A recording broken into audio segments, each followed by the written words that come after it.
Hello student, आप सभी का आपके अपने YouTube चैनल MA स्टडी में स्वागत है। आज का टॉपिक है type of matrix, that means आव्यूह के प्रकार। तो देखते हैं कि आव्यूह कितने प्रकार के होते हैं और कौन कौन से होते हैं। चलिए सभी आव्यूह के बारे में एक एक करके हम लोग स्टडी करते हैं। चलिए देखते हैं पहला नंबर में क्या दिया हुआ है, समझिएगा। वर्ग आव्यूह मतलब क्या हो गया, स्क्वायर मैट्रिक्स, एक आव्यूह जिसमें पंक्तियों की संख्या स्तंभों की संख्या समान हो। मतलब एक ऐसा आव्यूह जिसमें रो की संख्या और कॉलम की संख्या आपस में क्या हो, समान हो, तो वैसे आव्यूह को हम लोग बोलते हैं वर्ग आव्यूह। कोई डाउट इसमें किसी को नहीं?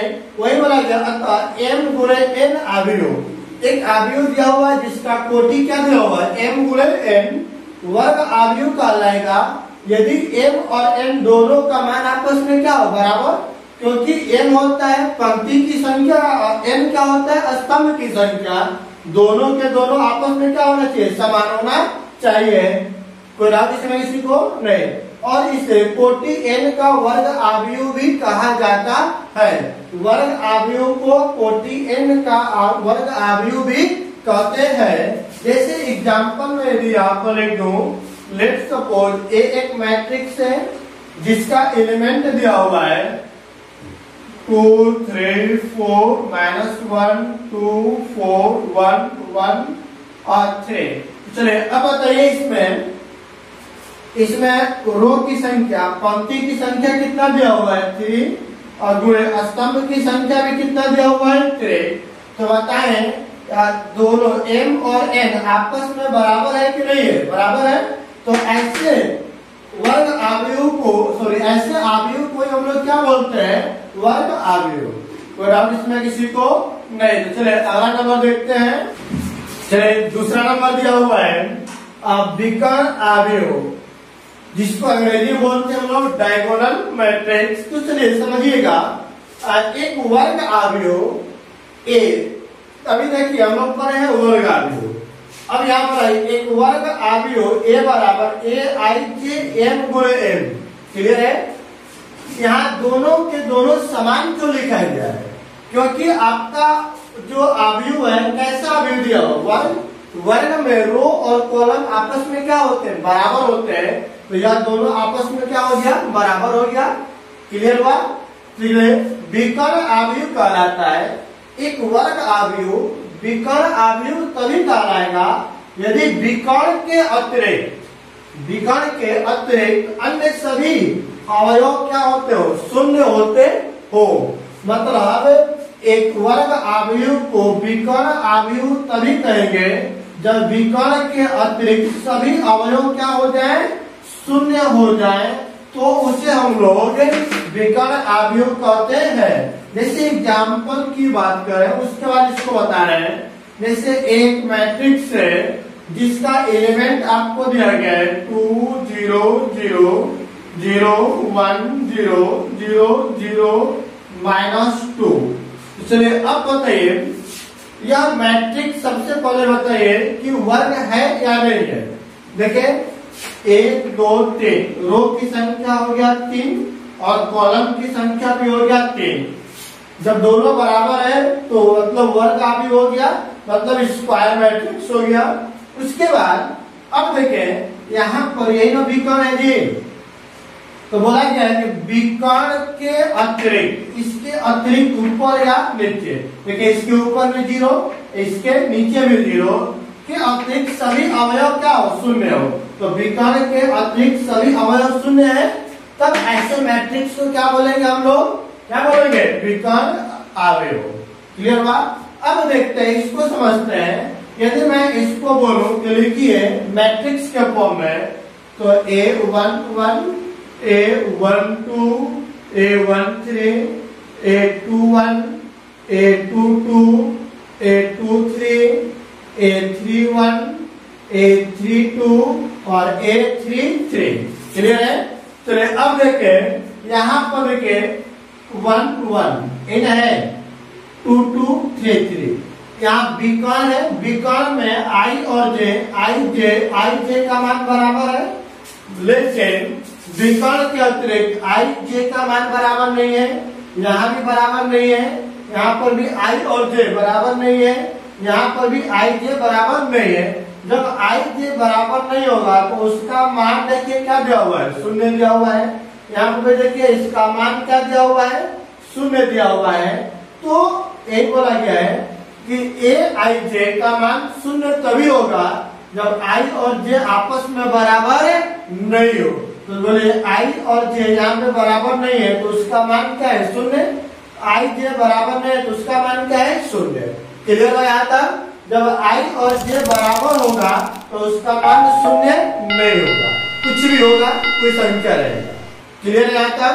कोई डाउट इसमें नहीं? तो इसे क्या बोलते हैं हम लोग, विकर्ण अवयव। चलिए इसके आगे हम लोग देखते हैं।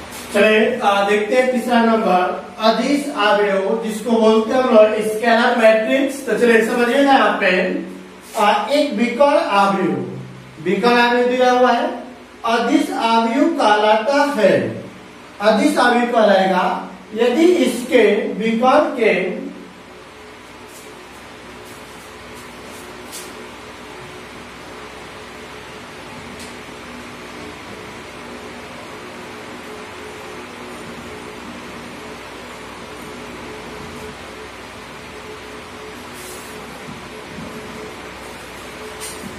चलिए तीसरा नंबर देखते हैं, अदिश अवयव जिसको बोलते हैं हम लोग स्केलर मैट्रिक्स। तो क्या क्या हुआ है, एक वर्ग अवयव, वर्ग अवयव अदिश अवयव कहलाता है यदि उसके विकर्ण के अवयव समान हो। समझेंगे? एक वर्ग अवयव को हम लोग अदिश अवयव तभी कहेंगे जब उसके विकर्ण के सदस्य, विकर्ण के सदस्य आपस में समान हो। वही बोला गया है, विकर्ण के सदस्य आपस में क्या हो, समान हो, तथा विकर्ण के अतिरिक्त, विकर्ण के अतिरिक्त सभी अवयव क्या हो, शून्य हो, तो उसे हम लोग क्या बोलेंगे, विकर्ण अवयव। क्या क्या चीज बोला गया समझिएगा, एग्जाम्पल में समझेंगे उसको।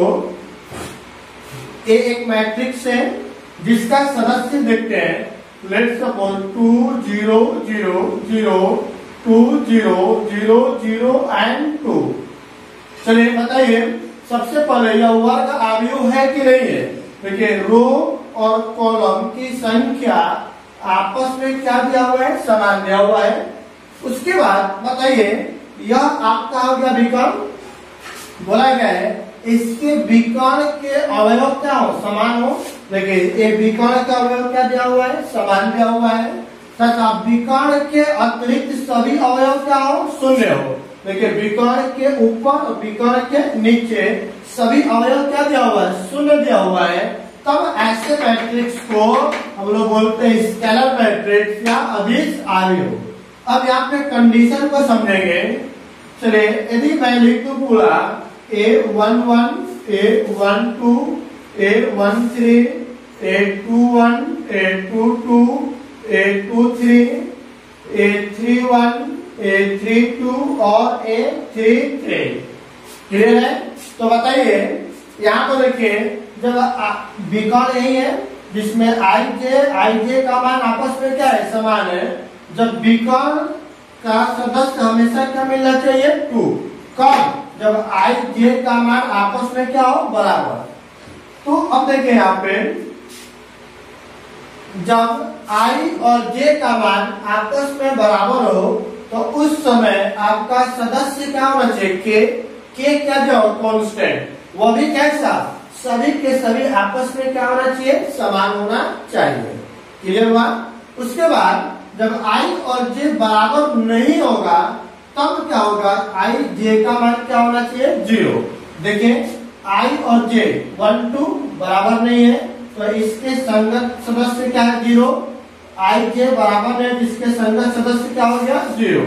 यहाँ भी 1 2 बराबर नहीं है तो भी 0, 2 3 बराबर नहीं है तो भी 0, यहाँ पर भी 0, इसका मान 0। क्लियर हुआ? तो आई जे बराबर नहीं होगा तो सदस्य का वैल्यू 0, आई जे बराबर होगा तो सदस्य का वैल्यू कांस्टेंट होगा, वो भी कैसा, सभी के सभी आपस में समान होना चाहिए। क्लियर बात। चलिए अब अगला नंबर, चलिए फोर्थ नंबर दिया हुआ है तत्समक अवयव, जिसको बोलते हैं आइडेंटिटी मैट्रिक्स या यूनिट मैट्रिक्स। तो समझेंगे यहाँ पे एक वर्ग अवयव जिसके विकर्ण के सभी अवयव 1 हो। एक ऐसा अवयव जो वर्ग अवयव हो, उसके विकर्ण के प्रत्येक अवयव 1 के बराबर हो तथा इसके अतिरिक्त सभी अवयव, मतलब विकर्ण के अतिरिक्त सभी अवयव क्या हो जाए, शून्य हो जाए, तो उसे हम लोग तत्समक अवयव कहते हैं। क्लियर बात। एक वर्ग अवयव के विकर्ण के सभी सदस्य 1 हो तथा विकर्ण के अतिरिक्त प्रत्येक सदस्य शून्य हो, तो उसे हम तत्समक अवयव कहते हैं। क्लियर बात। जिसको डिनोट करते हैं कैपिटल लेटर में आई से। अर्थात समझेंगे इसको हम, इस कंडीशन को समझिएगा। फॉर एग्जाम्पल को देखते हैं, दिया हुआ है एग्जाम्पल में, let suppose I is equal to 1 0 0 0 1 0 0 0 and 1। बताइए कितने कोटि का मैट्रिक्स दिया हुआ है, 3 कोटि का। इसमें बताइए वर्ग अवयव तो है, क्योंकि रो और कॉलम आपस में क्या है, बराबर है। देखिए ये विकर्ण हो गया, तो बोला क्या है, विकर्ण के सभी अवयव 1 हो, विकर्ण के सभी अवयव 1 हो गया। विकर्ण के अतिरिक्त इसके ऊपर और इसके नीचे सभी के सभी शून्य है, तो इसे ही बोलते हैं हम लोग तत्समक अवयव। कोई डाउट इसमें नहीं। तो चले इसको समझने के लिए हम लोग लिखते हैं A11 A12 A13 A21 A22 A23 A31 32 and 33। चलिए समझिएगा, यही तो आपका विकर्ण है ये। तो बोलिए जब आई और जे, आई जे का मान बराबर है, तो उस कंडीशन में आपके मैट्रिक्स में उसका वैल्यू क्या होना चाहिए, 1। देखिए आई जे 1 1, आई जे 2 2, आई जे 3 3, दोनों बराबर है, तो उस कंडीशन में सदस्य का वैल्यू क्या होना चाहिए, 1। देखिए 1 1 है। जब आई और जे आपस में बराबर नहीं है, तो उस कंडीशन में सदस्य का मान क्या होना चाहिए, 0। देखिए जब आई जे बराबर नहीं है तो 0, आई जे बराबर नहीं है तो उसका मान क्या हो गया, 0 हो गया। क्लियर बात। तो यह आपका क्या बन गया, तत्समक अवयव। क्लियर है यहाँ तक। तो डाउट इसमें किसी को नहीं, बहुत सिंपल है, सब एक के ऊपर एक डिपेंड कर रहा है, सब वर्ग अवयव से ही बन रहा है। दोनों में अंतर आपको समझ में आना चाहिए कि अदिश अवयव में भी ये सब बराबर है और तत्समक में भी ये सब बराबर है, लेकिन तत्समक नाम है यूनिट। यूनिट का मतलब क्या होता है, 1। जिसके विकर्ण की संख्या 1 के बराबर होगा तो यूनिट मतलब तत्समक। 1 के अतिरिक्त कुछ भी हो बराबर होना चाहिए। 2 है तो 2, 3 रहेगा 3, 4 रहेगा तो 4, सबके सब बराबर होगा, तब उसे हम लोग क्या बोलेंगे, अदिश अवयव। कोई डाउट इसमें किसी को नहीं। चलिए अगला नंबर देखते हैं। चलिए 5th नंबर देखते हैं, शून्य अवयव, जिसको बोलते हैं जीरो मैट्रिक्स। इसका एक और नाम है null matrix. Null matrix clear हो जाता, जीरो या नल मैट्रिक्स। चलिए देखते हैं, एक अवयव शून्य अवयव अथवा रिक्त अवयव कहलाता है। कोई अवयव उसको हम लोग शून्य अवयव कहें या रिक्त अवयव कहें, कब कहेंगे, यदि उसके प्रत्येक अवयव क्या हो, शून्य हो। उसके नाम से ही क्लियर है, शून्य अवयव, जीरो मैट्रिक्स। ऐसा मैट्रिक्स जिसके प्रत्येक सदस्य क्या हो, शून्य हो, तो उसे हम लोग क्या बोलेंगे, शून्य मैट्रिक्स या शून्य अवयव। कोई डाउट इसमें। अर्थात ए आई जे का मान 0 होगा आई और जे के सभी मान पर। आई जे का मान बराबर होगा तो भी, बराबर नहीं होगा तो भी इसका मान हमेशा क्या होना चाहिए, शून्य होना चाहिए। अर्थात एग्जाम्पल हम लोग देखते हैं और इसको हम लोग डिनोट भी करते हैं तथा इसे 0 द्वारा सूचित किया जाता है। क्लियर हुआ? अब एग्जाम्पल देख लीजिए। और जीरो मैट्रिक्स को जीरो से जनरली डिनोट करते हैं, तो बराबर क्या हो जाए, 0 0 0 0 0 0। यह वर्ग अवयव हो भी सकता है, नहीं भी हो सकता है। चलिए दूसरा एग्जाम्पल ले लेते हैं, 0 0 0 एंड 0। देखिए यहाँ पे जो ऑर्डर दिया है 2 क्रॉस 3 और यहाँ पर दिया है 2 क्रॉस 2, क्योंकि इसके परिभाषा में कहीं भी मैंने वर्ग के बारे में नहीं बताया हो। वर्ग अवयव हो भी सकता है, नहीं भी हो सकता है। क्लियर बात? कोई डाउट इसमें किसी को? नहीं। तो चलिए अगला नंबर देखते हैं। चलिए छठा नंबर देखते हैं, स्तंभ अवयव, जिसको बोलते हैं हम लोग कॉलम मैट्रिक्स। तो देखिए एक अवयव स्तंभ अवयव कहलाता है यदि इसमें केवल एक स्तंभ हो। इसके नाम से क्लियर, स्तंभ अवयव। वैसा अवयव जिसमें केवल और केवल एक स्तंभ हो या स्तंभ अवयव कहा जाता है। वैसा अवयव जिसमें केवल एक स्तंभ शामिल हो तो उसे स्तंभ अवयव कहा जाता है। चलिए इसको बाद में देखेंगे, एग्जाम्पल पहले समझिए। लेट सपोज एक मैट्रिक्स दिया हुआ है जिसका सदस्य दिया हुआ है 3 4 एंड 5। तो बोले यह कितने कोटि का है? रो की संख्या कितना हो गया 3, कॉलम की संख्या क्या हो गया 1। क्योंकि इसमें केवल एक ही कॉलम है तो 1 हो गया, रो की संख्या 3 हो गया। तो बताइए इसी को हम लोग बोलते हैं m और इसको क्या बोलते हैं n। तो देखिए एक मैट्रिक्स है जहां पर m का वैल्यू 3 4 5 2 8 10 20 कुछ भी हो सकता है, लेकिन स्तंभ का मान हमेशा सिर्फ क्या होना चाहिए, एक होगा। तो इसलिए n का जगह पे क्या लिख दिया गया 1। कोई डाउट इसमें? जहां पर मैं ऐसे भी लिख सकता हूँ कि दोनों में से बड़ा कौन है, m। तो m का मान ग्रेटर देन होता है 1 से। कोई डाउट इसमें? तो इसे हम लोग क्या बोलेंगे, स्तंभ अवयव। कोई दिक्कत? स्तंभ अवयव वैसा अवयव जिसमें सिर्फ और सिर्फ एक स्तंभ हो तो उसे स्तंभ अवयव कहा जाता है। इसको रिप्रेजेंट करते हैं a बराबर aij m क्रॉस 1। यह आपको डिनोट कर रहा है स्तंभ अवयव का ऑर्डर। क्लियर हुआ? चलिए अगला नंबर देखते हैं हम लोग। चलिए सातवां नंबर देखते हैं, पंक्ति अवयव, जिसको बोलते हैं हम लोग रो मैट्रिक्स। एक अवयव स्तंभ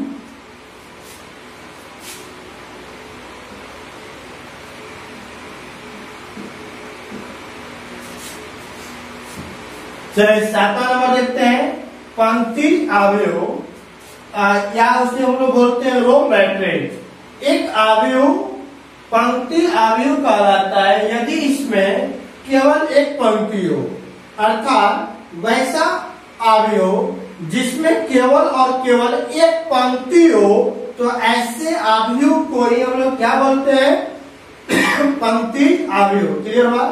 वैसा अवयव जिसमें केवल और केवल एक पंक्ति शामिल हो तो उसे हम लोग पंक्ति अवयव कहते हैं। यहाँ पर देखिए कंडीशन को समझेंगे एग्जाम्पल से। जैसे आपको दिया हुआ एक मैट्रिक्स है जिसका एलिमेंट आपको दिया हुआ है 2 3 4 एंड 5। तो इसका बोले ऑर्डर क्या हो जाएगा, एक रो है, कॉलम की संख्या कितना है 4। तो बोले इसी को बोलते हैं n, इसको क्या बोलते हैं n। तो बोला क्या है, एक मैट्रिक्स है जिसका सदस्य ये दिया हुआ है।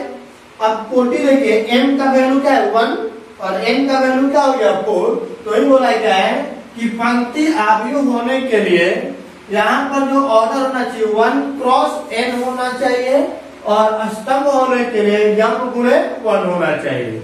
क्लियर है? कोई डाउट? तो बताइए इसमें m और n में बड़ा कौन है, n। तो लिख सकते हैं हम लोग m ग्रेटर देन क्या होना चाहिए, m से। कोई डाउट इसमें किसी को? नहीं। तो यह आपका हो गया पंक्ति अवयव। चलिए अगला नंबर देखते हैं, 8वां नंबर दिया हुआ है बराबर अवयव, जिसको बोलते हैं हम लोग इक्वल मैट्रिक्स। चलिए दो अवयव बराबर है तो बराबर होने के लिए दो अवयव की आवश्यकता पड़ेगा कि नहीं पड़ेगा? पड़ेगा, क्योंकि एक अवयव किसी के बराबर तो होगा नहीं, दो अवयव होगा तभी बोलेंगे दोनों बराबर है या नहीं है। यहाँ पे कम से कम दो अवयव की रिक्वायरमेंट होता है। तो देखिए दो अवयव बराबर अवयव कहलाएंगे यदि उनका कोटि क्या हो, समान हो। यदि उनका कोटि समान नहीं होगा तो वह अवयव कभी भी बराबर अवयव नहीं होगा। क्लियर हुआ? चलिए देखते हैं। जैसे लेट सपोज आपको दिया हुआ है ए एक मैट्रिक्स है जिसका सदस्य दिया हुआ है P Q R X Y and Z and एक बी एक मैट्रिक्स है जिसका एलिमेंट है 5 4 1 2 9 एंड 8 एंड बोला जाए कि ए तथा बी दोनों अवयव